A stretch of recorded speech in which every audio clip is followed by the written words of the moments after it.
Hi, I'm Debbie Georgatos. Welcome to America Can We Talk for today. Today we're going to talk about religious freedom rallies in America tomorrow, freedom in California versus Texas. Chuck DeVore of the Texas Public Policy Foundation is joining us, and the latest on the citizen question on the census. Huge developments. Stay tuned. And finally, of course, I'll tell you why these stories matter to you. Talk to you in a moment.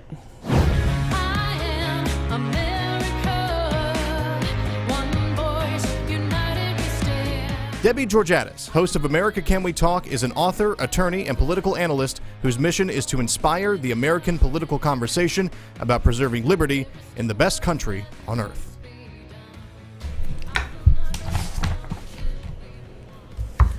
And welcome back again to America Can We Talk and to today's First Five. I'm Debbie Georgatos. Well, tomorrow, Wednesday, July 10th, there'll be religious freedom rallies all around the country, and I want to tell you what they're about and why it matters so much. These are religious freedom rallies to call attention to the persecution of Christians around the world. And the problem of persecution of Christians around the world is something maybe not a lot of Americans understand yet, but I think we will. The more we pay attention, the more we learn about it. It is just truly egregious and outrageous. The numbers, just for one example, these are numbers actually from the Open Doors organization. 345 Christians are killed around the world every month because of their religion. 105 churches and Christian buildings are burned or attacked every month in this world. 219 Christians are detained without trial, arrested, sentenced, and imprisoned. And again, all of that is every month around the world. And so these rallies tomorrow, sponsored by Save the Persecuted Christians, are designed to have a message from America, a message of we're watching, we don't want this we need this to stop, this cannot go on. And I know some of you might be thinking, well, okay, so suppose I went to a rally in whatever city I live in, what difference is that going to make? How is that going to change what happens in Nigeria or in countries around the world? And I'll tell you the answer why. First, I want to ask you how often you and others have asked the question, why, when Nazi Germany was growing, when the Nazi forces were growing in their evil in Germany, and people could see that Jews were being rounded up and put into camps or put onto trains and sent away, never seen again. So many people around the world have said, why didn't we know? Why wasn't there more of a protest within Germany? Well, the answer is because people were scared. They were scared, and they didn't want to be the ones to call attention to it. But we don't have that excuse in America. The Christian persecution, well, it does happen in America, the violent, deadly, brutal, ongoing persecution of Christians around the world is something we can protest, we can call attention to. And the value of doing that is this. If we have rallies in America and around the world, large numbers of people showing up and denouncing it, demanding that it will end, we get more attention from the members of the U.S. Congress, more attention from the Trump White House, more attention from the powers that be in our country who could possibly do something about it, put pressure on countries where this is happening. In addition, rallies around this country put more pressure on the regimes that are allowing it to happen and not doing enough to stop it. You get potential attention from the United Nations. You get potential attention even from the governments where this is occurring. And be really clear where and why this is occurring. Most of this Christian persecution, and I'm not talking about not letting them build a new church in a particular town. We're talking about brutal murder, burning of churches, kidnapping of young girls, horrific conduct happening around this world. It is, in large part, it is happening at the hands of Islamic terrorists. That is who is doing this, Islamic terrorists. In addition, this is happening in communist countries where the totalitarian government simply cannot abide the idea that people in their country might be more interested in following the teachings of God and the teachings of their faith than doing what the communists tell them to do. So communist totalitarian governments are a big problem. China is a huge problem in this particular regard, but really most of it's happening at the hand of Islamic extremists around the world. And America, being a Judeo-Christian nation in its founding, if we can't stand up and take a stand and speak up and show up and let the world know we know what's happening and we're going to do what we can to stop it, who else will? And when else is there to do it but now? There are many organizations trying to call attention to this. Open Doors USA, we've had their guy on the show before, and also Save the Persecuted Christians, who's sponsoring these rallies tomorrow. And if you go to the website, religiousfreedomrally.org. It's religiousfreedomrally.org. You'll find the names of 15 cities across the country where these rallies are taking place, and you can rally and show up. And secondly, you can, if you can't go, you can participate in the rally online. There's an online ability to participate in these rallies. And so I just can't urge you strongly enough. You know about it now. You can go to the website religiousfreedomrally.org. Find out there are 15 cities where this is happening: Atlanta, Cleveland, Columbus, Dallas, Denver, Houston, Los Angeles, Miami, New York, Phoenix, San Francisco, Tampa, Tysons, outside of Washington, Tysons, Virginia, Washington, D.C., and West Palm Beach. All those communities are holding these rallies tomorrow. The more people show up, which is simple signs, end persecution of Christians, the more we can do as a nation to say that we are going to do what we can to stop this horrific violence, this persecution of Christians around the world. And that, my friends, is today's First Five. I want to turn and talk to you now. We have a guest joining us online. We have Chuck DeVore, and I'm going to tell you just a little bit about him.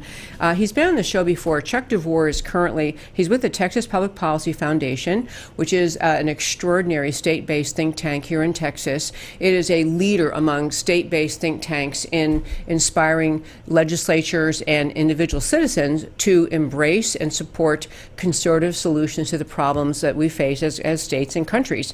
He is their vice president of national initiatives. He works on criminal justice reform and frequently writes about the economy and how energy, tax, and regulatory policies influence general prosperity. As a background, he was a Reagan White House appointee in the Pentagon from 1986 to 1988. He served as on the staff of a U.S. congressman. He was a city commissioner. He's just held all sorts of positions. He's been a state, I don't even see it in the little bio here, but I believe he was a state legislator in California. But the reason I wanted to have him come on is this. He's a great guy, first of all, just a fountain of knowledge.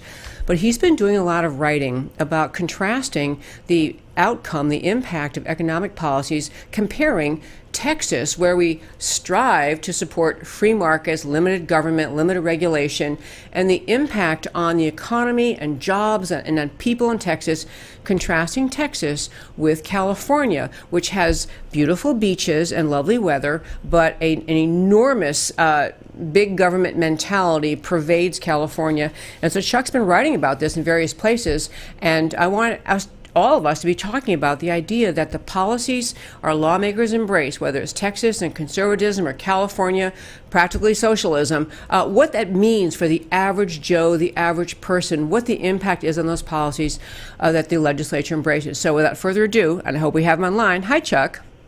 Hello, how are you, Debbie? I'm very well. It's nice to see you. Great to be back.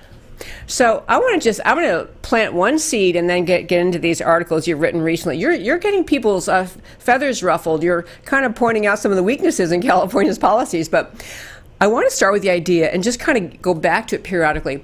A lot of people vote for big government programs, big government policies, because they think they think they're kinder, that they're better, that somehow the way to make life better for people is to make government bigger. And this is what allures people a lot to voting for people who stand up for big government, who fight for big government policies.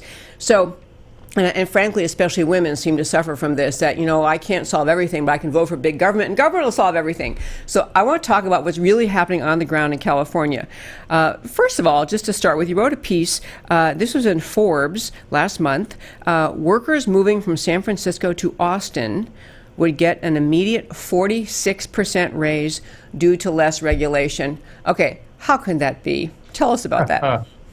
Well, this is about the cost of living in major metropolitan areas. And what you find all over the country is that while there is some of the cost of living differential due to location, in the case of San Francisco, it is in California, it's in the Bay Area.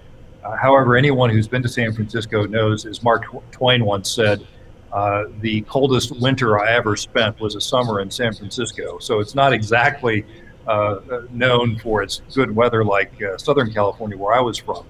But the fact is that because of burdensome zoning regulations, environmental regulations, high taxes, the inability to build new projects in San Francisco and the surrounding communities, what you find is that rent is 2, 3, 4 times higher. And so if you're someone working in the high-tech industry and you move from the burgeoning, from the established high-tech industry in Silicon Valley to the burgeoning industry in the Austin area, you could have the same paycheck, the exact same pay level, and your effective standard of living will be almost 50% higher. That is truly astonishing, and I do know that about California. I know that in everything costs more in San Francisco to start with. And then on top of that, the restrictions on building I was particularly aware of. So you just drive up the cost of everything that involves you're living your life, renting your place, finding a place to live. It's all driven up by, and that's such an interesting parallel. So I'd love to have you just share more about this idea why it costs so much more to live in San Francisco than in the great state of Texas. Are there other examples? Well, if you look all across California, it's not just San Francisco. It's Los Angeles, it's San Diego, and even some of the smaller, more rural communities. All of them suffer from, to one degree or another, overregulation, restrictive zoning, environmental laws, greenhouse gas restrictions, et cetera, et cetera. Higher labor costs due to California's pro-labor union rules. And all of this conspires to make it very, very difficult to build new single-family homes, new apartments, new retail establishments, new office complexes, new manufacturing. And as a result now, you're seeing California consistently being shown by the U.S. Census Bureau to have the nation's highest supplemental poverty rate. A lot of your listeners probably don't know that the official poverty rate that's been around for 55 years uses the same poverty threshold for 48 states, for the contiguous 48 states. They have special thresholds for Alaska and for Hawaii. But what census does is they say, well, the poverty measure, the level over which you are earning money that brings you out of poverty, is the same in Manhattan as it is in Lubbock, Texas. Right now, that's patently ridiculous, right? And yeah. So that official measure had been criticized for many, many years by people in Congress and by advocates for the poor. And so it took 20 years, but the U.S. Census Bureau, in concert with other federal agencies and academics, worked for 20 years to create the supplemental poverty measure, which was rolled out in 2009. And ever since that measure was rolled out and published 10 years ago, California has had the nation's highest supplemental poverty measure. And the most recent 2 or 3 year average period, I think they like to average 3-year periods. So the most recent period for which data is available, it was released last September, shows that California's poverty measure is once again the highest in the country, and proportionately, as I recall, is 29% higher than is Texas. Texas's poverty measure is within the margin of error of the survey. So that to me is a very basic measure of how is a state doing, how is the state's policies performing for the most vulnerable residents of the state. And here you have California prides itself for its left of center policies, I'd argue progressive policies. They have the highest individual income tax rate in the country, marginal top tax bracket of 13.3%. They bring in a lot of money. Their government spends about 50% more than does Texas. So it's a big government state with a lot of regulations. Yet, in spite of all of that, they have the highest poverty rate in the country. I'm going to ask you, just mentioned a moment ago that California spends about 50% more than Texas. What is the relative, you're talking about absolute dollars? That's a great question. As I recall, we're looking at per capita. Yes, absolutely. Okay, so I'm sure I should know, but which state has a bigger population, California or Texas? California is about 60% larger than is Texas. The two states together, 1 in 5 Americans call home. Wow. And one very interesting thing, Debbie, is that there are only 4 minority-majority states in the country. These are states that look like demographers tell us America will look like in the future. And the 2 states that look most like America's future are Texas and California. The other 2 states that are majority-minority are Hawaii and New Mexico. Wow. Okay. I want to go back to this idea because in California, I have to tell you that I think that people are drawn to the idea that California is at least trying to help the poor. They're trying to do things so they have all sorts of government programs in place, and they're trying to protect the environment, but they are spending a fortune. They're spending 50% more than Texas per capita, so it's a fair comparison, even though California is bigger. So they're spending more per capita, and at the end of the day, they still have the highest poverty rate in the country. That is just, right. Can you put those 2 facts together, explain how that could be? Well, I think it comes down to the greatest determiner of poverty in America is whether or not you have a job. And in the jobs front, Texas has just been crushing California for quite a long time. It's true that after the Great Recession, which California suffered disproportionately more than the rest of the country, Texas, by comparison, had a very shallow recession compared to California and the rest of the country. And so when the recovery finally began to get traction, California did recover more rapidly and was producing more jobs for a while than was Texas. But that is now calmed down, and what you see is that Texas, as a percentage of private sector jobs, continues to grow much more strongly than does California. And because the cost of living is so much lower here, when you do get a job, you're more able to support your family in Texas than in California. And so even the working poor are much more likely to be poor in California than they are in Texas. Now, one last thing about this supplemental measure that some of your listeners may not appreciate is that not only does it take into account the cost of living, at least insofar as housing costs, it also takes into account non-cash benefits that are not counted under the old official poverty measure. So, for example, your Section 8 housing vouchers, the value of those housing vouchers aren't counted toward the poverty limit under the official poverty measure, but they are counted under the supplemental. The same with food stamps, now known as SNAP, the Supplemental Nutrition Assistance Program. Out-of-pocket medical expenses, job-related child care, transportation expenses. All of these things are accounted for in the supplemental measure, so it's a far more comprehensive and accurate measure of poverty that we're talking about here. And again, California's poverty measure, and remember, this is with a state that from a demographical standpoint, is very much like Texas. Both states have about the same percentage of Hispanics. Texas has much closer to the national average of African Americans. Texas is about 12.5% African American versus roughly 13.5% nationally. California is about 6.5%.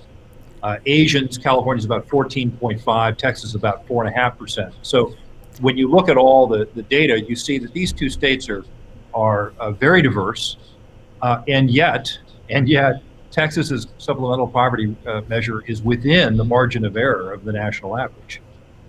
I am so grateful for people like you that will actually dive into data, process it, be able to make actual relevant comparisons, and be able to describe them in a way that you can follow. I really, really appreciate that skill and talent and your willingness to work so hard on it, because I think as Americans look at moving forward in this country and how we're going to, we have a huge argument. I know that TPPF is a nonpartisan group. We're not talking politics, but we have a big election coming up next year where a lot of the argument is that there is a huge problem with poverty in America. On the left, there's an argument there's a poverty problem, and the way to solve it is, of course, to have bigger government. That is usually the answer of the more left-wing mindset, the big government mindset. And I'm grateful that you're pointing out, essentially, exactly the opposite is true. At least if you compare California versus Texas. I want to shift now to this, the next thing about the tax rates in these states. You wrote a piece also. Low tax states are adding jobs at double the pace of high tax states since the Trump tax cut. So you're talking about very recent, since the Trump tax cut went into place. Low tax states are adding jobs at double the pace of high tax states. Would you explain why that would be, what the thinking is behind all that? Yeah, this is a fascinating case, it's almost like an economic experiment unfolding before our eyes. When I was in the legislature, I was the vice chairman of the Revenue and Taxation Committee in the state assembly, and as a result, all of the tax bills came through the committee, and of course, I voted no a lot on that committee, usually to no avail. And so one of the things that was very fascinating to me was that one of the more controversial aspects of the big Trump tax cut and reform signed into law by the president in December of 2017 was this limitation of the state and local tax deduction to $10,000 per filing household.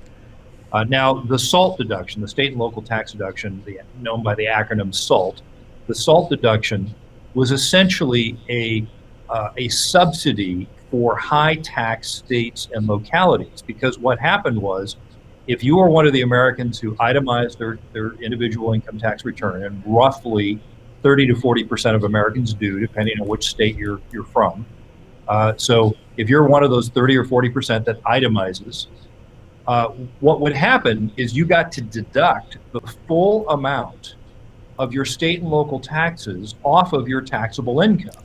And so whatever tax bracket you were in, essentially, roughly speaking, about a third of the state and local taxes that you were paying were then picked up by the federal government, by taxpayers in other states. So if you were in high tax New York or high tax New Jersey or high tax California, and you paid $20,000 in state and local taxes, basically roughly $6,500, $7,000, depending on your tax bracket, you got back, right? You paid that much less in federal taxes. And so now we're limiting that to $10,000 per filer. And so that has the effect, Debbie, of changing the tax code in all 50 states simultaneously. That has the same practical economic effect of doing that. And so I hypothesized when this came out, I thought, I'm going to start looking at the state level numbers from the Bureau of Labor Statistics and look at state level private sector job growth and see whether or not there starts to be a divergence between the growth rate in the states that have low taxes below that $10,000 threshold and states that have high taxes above the $10,000 threshold. And sure enough, you started to see a divergence very quickly. The data started to show up within 3 months of the change in the tax code. And what that tells me is people with money, small business people, investors, people who are making decisions whether to expand their family-owned factory in California or expand it in Illinois or expand it in Texas, they're making decisions that say, hey, I can't deduct as much on my taxes for this wholly owned enterprise that we own in our family. I can't deduct it now in California. It's going to cost me more money. So let's go to Texas. And so what we're seeing now is the rate of job growth in the 29 states that are low tax is double that of the job growth in the 21 high tax states since the change in the tax code in December of 2017. That's a great summary. And the basic point is tax policy does actually impact the decisions employers make of where to open businesses. You do actually drive business away with a high tax state and you invite business with a low tax state, which then in turn gives jobs to people who need them, especially people who are looking around for a job. They're gonna want to be in the states where the job creators are comfortable coming because their taxes aren't so high. It is so interesting, the idea that it shouldn't be such a revelation, but high taxes, people actually strive to avoid high taxes. They do. They don't want to pay more taxes than they have to. They will make adjustments in their businesses and their personal lives to avoid taxes. It's just I guess that's about as surprising as it's hot in Texas in the summer or something. You actually had another piece I wanted to mention briefly, that you made a comparison of, you had a piece called 75,000 jobs added in May since January 2017. Manufacturing jobs are up 3.9%. 4 times the government rate. So essentially, you're talking about, and this was a piece just from, I don't have the date right here, but anyway, I guess it was from, I don't know when it was written, but in any case, very recent piece you wrote, arguing basically about the idea that manufacturing jobs are up 4 times the government rate. Can you talk a little bit about that?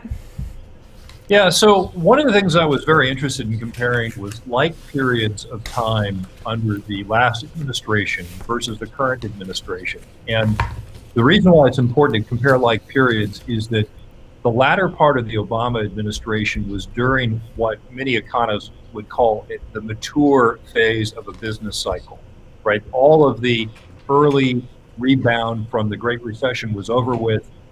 The economy was basically growing at a relatively steady rate. And so comparing, for example, the same 24-month period, basically the last 24 months under Obama with the first 24 months under President Trump, and so on. Because if you go back to the early days of the recovery, obviously there were huge gains in employment recovering from the Great Recession, albeit it was one of the most anemic recoveries ever in modern U.S. economic history. But that said, it was still a recovery. And so one of the things I found fascinating was looking at the number of manufacturing jobs added versus the number of government jobs added. And government jobs being defined as both federal, state, and local government jobs. And what you saw under the last couple of years under President Obama was government jobs. And there's roughly, as I recall, about twice as many people working in government as working in manufacturing these days. So just looking at the raw number of jobs added, government jobs already kind of have an advantage because there's so many more of them, but roughly 2 to 1. And what you saw is under the Obama administration, we were adding a lot more government jobs than we were adding manufacturing jobs. And I was looking at this thinking, this is not good. I mean, how do we pay the taxes to pay for those government employees? And as soon as the president was elected, even before he was sworn in, as soon as he was elected, you see the rebound in manufacturing jobs start immediately because people making hiring and investment decisions within manufacturing were anticipating that this president would reduce regulations and eventually reduce taxes. And they were right. So they made certain investment decisions based on the expectation that this president would not what he said about red tape. And sure enough, you see manufacturing jobs take off. And at the same time, government job growth starts to slow down. And so now you're seeing more manufacturing jobs being added nationwide than government jobs. And I think that that's healthy. I think that's sustainable. Oh, I love the idea because every government job is obviously directly paid by the taxpayer. Every employee is directly paid by the taxpayer. It's not a private business adding a good or service, some benefit to society, and then getting income for it, and then using that to compensate their employees. It's just government, it's just taxpayers writing their checks to the government that's turning around and paying those salaries. So I love that. Chuck DeVore, I just find what you do fascinating and it's just honestly so beneficial to America to really get below the surface of all the kind of happy-sounding political promises. We can make things free, we can provide things, everything will be fine, our economy will be booming, and to really dig into the numbers is just so helpful. I appreciate your work. Also, I want to mention the website where your work it can be found and much, much more. Just wonderful work by the Texas Public Policy Foundation is texaspolicy.com. Actually, let me make sure of that, Chuck, texaspolicy.com, right? There you go. Okay. And I just appreciate your work so much. And you're making the logical laying out of data that help people see that what Texas, it's not just because Texas is the greatest state in the country, but it's also because the policies we embrace really do end up helping the little guy, helping the people who've got to find a job, keeping the cost of living down because of dropping or not having so much regulation, keeping taxes low. It is just a whole picture that is a picture of it's just opportunity and a picture of being able to create a good life under the kind of policies Texas has. So, Chuck DeVore, thank you so much for joining me. Thank you. Great to talk with you. Thanks so much. That, my friends, Chuck DeVore, Texas Public Policy Foundation. Great organization. I would turn now and talk about the ongoing discussion on the citizenship question on the census. And I hope this won't be a tongue tire for me, but have been amazing developments in the last few days. I just want to kind of lay out what has occurred. So, President Trump wanted to add, or the administration wanted to add a question to the census, which is required by the U.S. Constitution to happen every 10 years. So it must happen in 2020. The question that the Trump administration wanted to add relates to citizenship. Essentially, among the many other questions the census asks, it is, are you a citizen? If not, basically, what's your status? And because there are obviously legal statuses people hold that are not citizenship. They could be green card holders or something else. But trying to get to the notion on the census, asking the question, are you a citizen?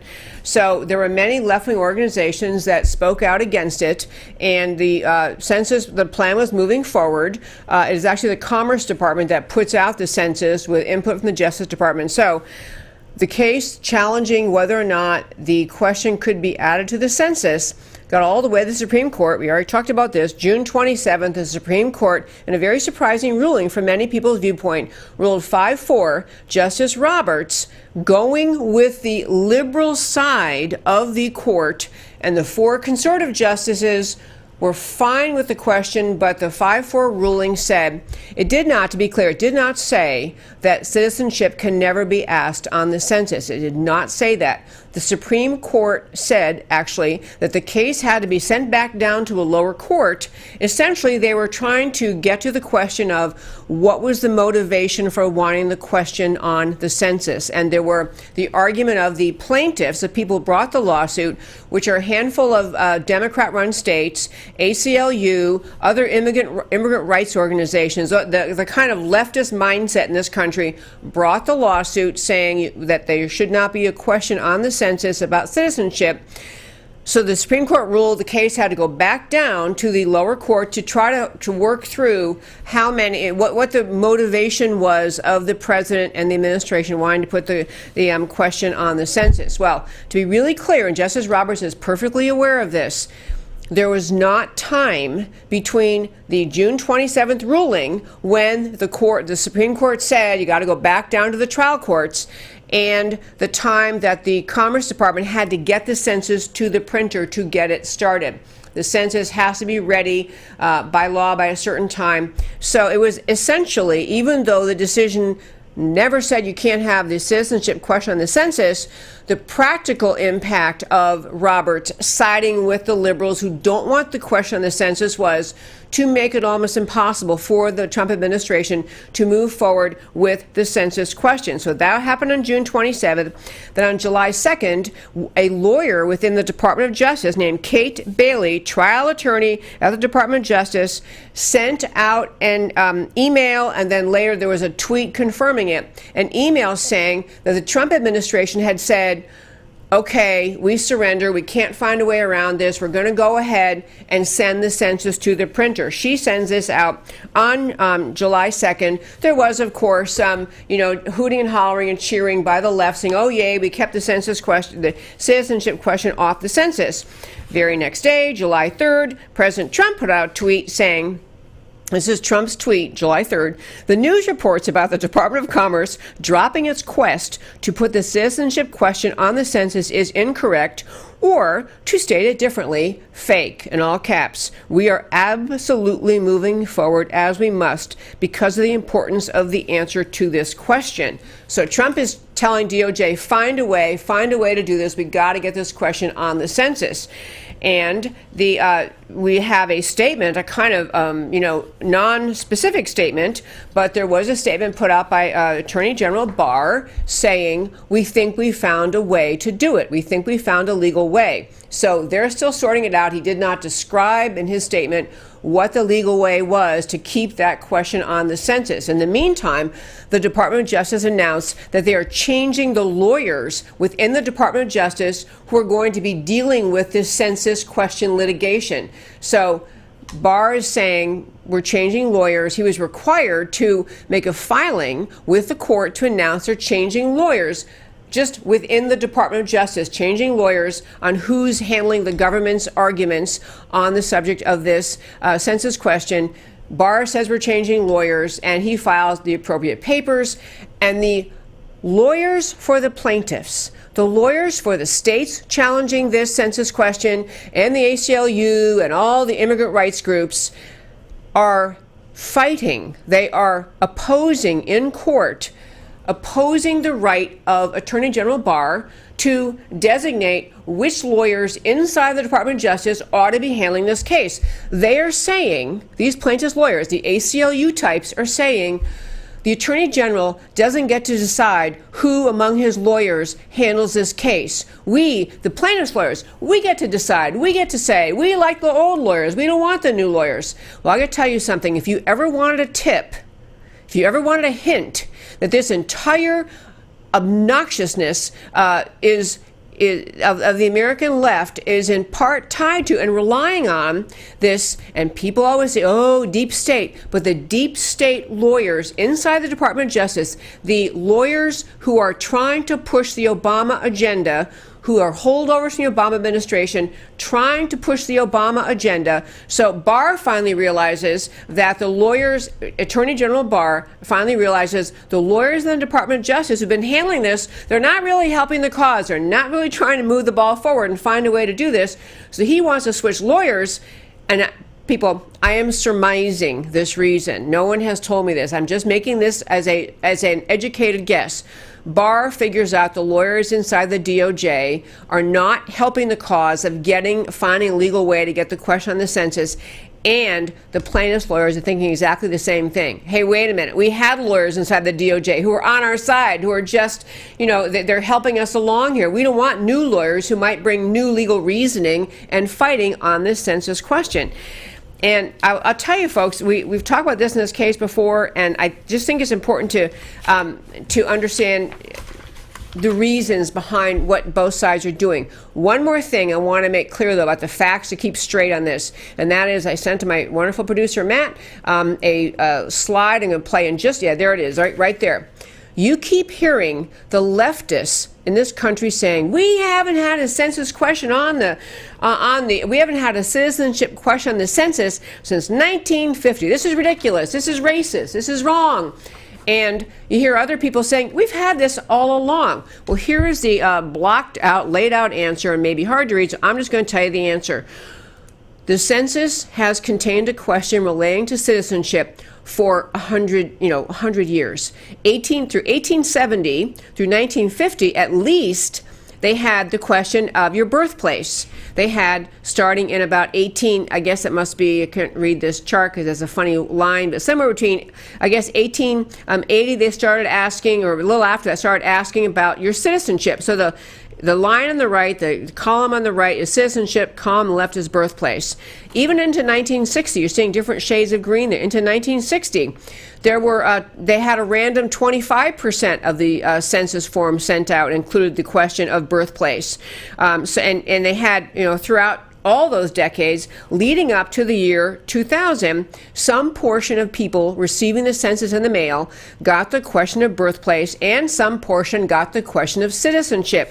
It came along in 2010 when President Obama did not like that question on the census. He took the whole question out. The point of all this is to say it is not an out-of-left field, bizarre topic. It's not something that the left ought to be saying, what in the world are we asking this for? It must be racist, must be horrible. I'm going to tell you why this matters so much and why President Trump is exactly right to push this. What happens based on census data, what happens on the measure of how many people live in various states, number one, impacts the number of seats in the U.S. Congress that are allotted to each state. So the percentage of illegal aliens living in your state are adding to your state's representation in Congress, and therefore adding to your state's representation in the Electoral College. There's also a financial element to this, which is in Congress, when they pass laws and they are spending congressional money on all sorts of government assistance programs, they obviously rely on population data, that a high state with a high population is going to get more money for government assistance programs than a state with lower population.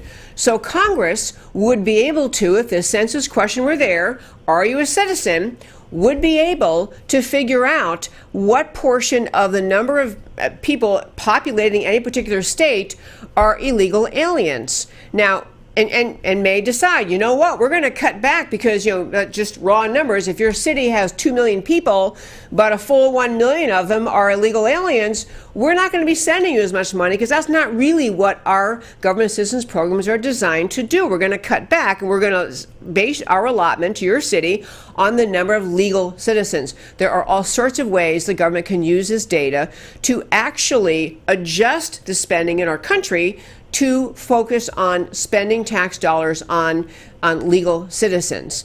Secondly, what the left is arguing is that they don't want this question on the census because, after all, people might be frightened and not fill out the census. They might realize, hey, I don't want to have to admit that I'm a legal alien, so I don't want to answer this question, so I'm not doing the census. So you may have, I would concede the point, you're going to have an undercount in the census. If the question is on there will be people who won't answer because they are not legal citizens. They have no legal right to be here. And you know what? That is a cost we can bear. We can put up with that reality because all of the benefits that flow to the states from an overcount seem to flow to the benefit of the leftists who want to have illegal aliens in America, don't want to have secure borders, support sanctuary cities, and are working toward having this illegal alien population make their way eventually to becoming citizens once the Democrats have the House, the Senate, and the U.S. White House. The Democrats benefit from the presence of illegal aliens here, both immediately and long term, because the mindset of the American left is all these people who've entered America illegally and live here illegally, keep them here long enough, and the Democrats, will be able to have a firm, solid Democrat majority voting base in this country once they are able to make all those people citizens. There is it is very much a raw, harsh political calculation by the American left. They don't want anything to interfere with people staying here illegally. They're happy to have them here illegally. It is the purpose of their policies to keep them here illegally and to make them comfortable. So this is going to become, back to where we are legally in the census question, this may become a little bit of a constitutional crisis. I'm getting ahead of where we are, but I will tell you that if the Commerce Department, the president, and oh, by the way, a majority of Americans, a significant majority of Americans, wants the citizenship question on the census.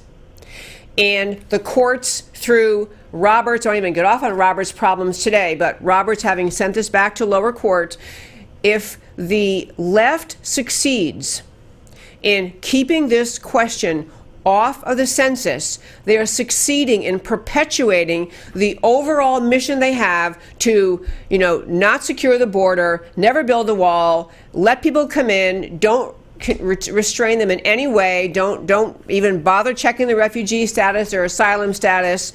Let them be released into sanctuary cities and states. Keep them all here. This is a very, very strategic move by the American left. It's not happenstance.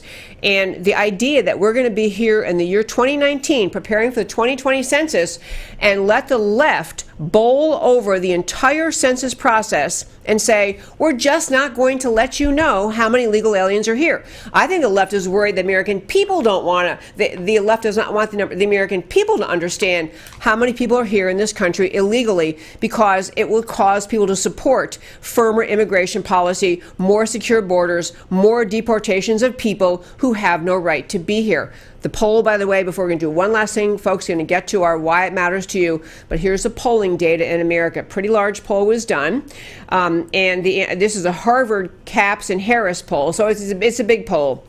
67% overall of American voters want the census to ask what people living in the U.S. whether they are citizens, which includes, and you got to get this, so 67% overall, 88% of Republicans, 52% of Democrats.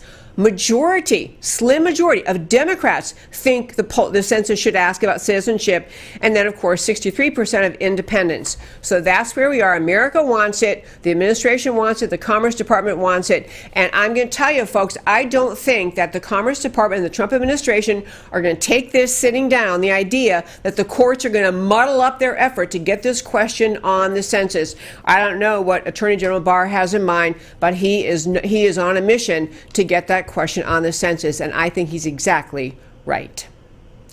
And now I want to turn to the ending of the show. I try to end the show every day talking about why the stories we talked about matter to you. So we started the show today talking about religious freedom rallies tomorrow. This is echoes. You think about what happened in the 1930s in Nazi Germany. Why did no one speak up? The numbers are staggering, and millions of people being killed, religious persecution in this world. We got to do better than Nazi Germany. Persecution of Christians internationally, Africa, EU, Middle East, China, is nearly all at the hands of Islamic terrorists, and then some committed by totalitarian communists. America should be the strongest advocate and loudest voice defending Christians. If not you, who? If not now, when? Large rallies, passionate pleas will be noticed by Congress, foreign governments, the UN, and even the perpetrators. We can make a difference. California versus Texas, love having Chuck DeVore on.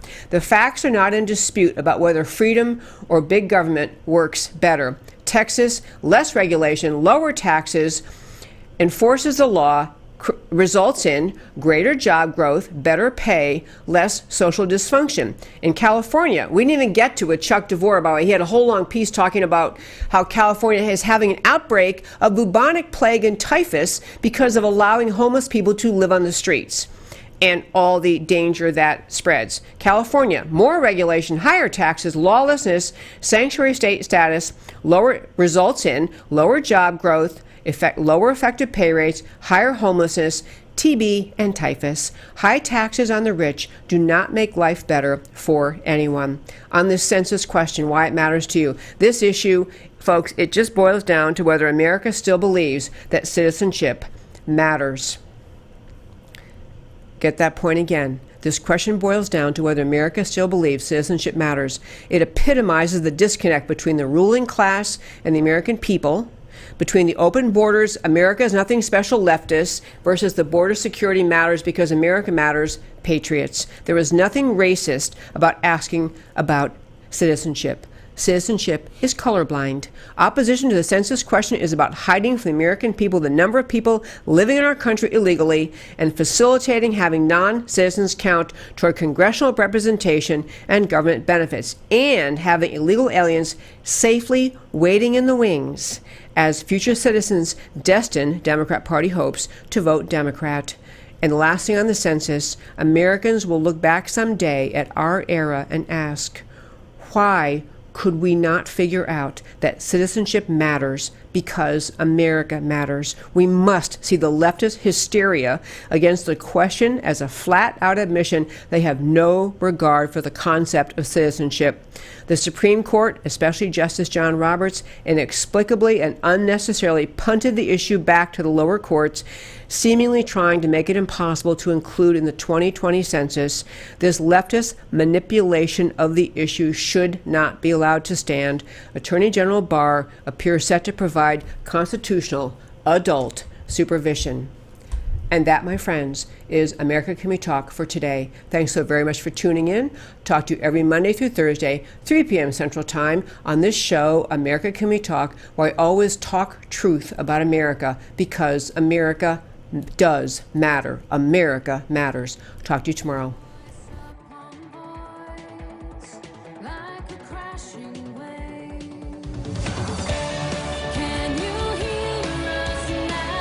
America Can We Talk? Truth about America. Can you